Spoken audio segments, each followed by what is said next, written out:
আজি মই পুৰুষ আৰু মহিলাৰ বাবে টপিক এটা লৈ আহিছোঁ।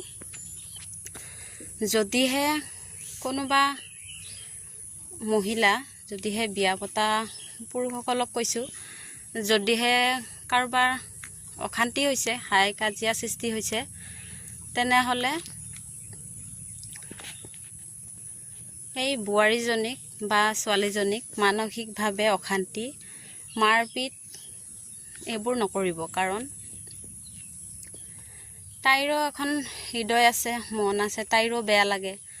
হয়তো কিছুমান গাঁৱৰ মানুহে কি ক'ব, ওচৰে পাজৰে কি ক'ব মানুহবোৰে, সেই বুলি হয়তো একো নক'ব পাৰে, সহ্য কৰি থাকিবও পাৰে।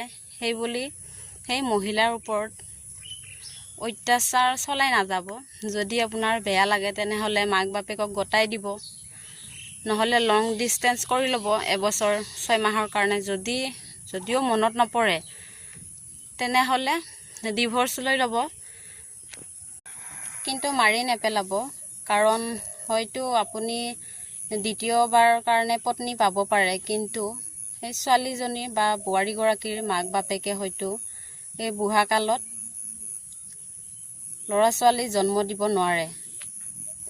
সেইটো কাৰণে অলপ ভাবি চিন্তি, অলপমান ঠাণ্ডা মগজেৰে অলপমান ভাবি চিন্তি চাব।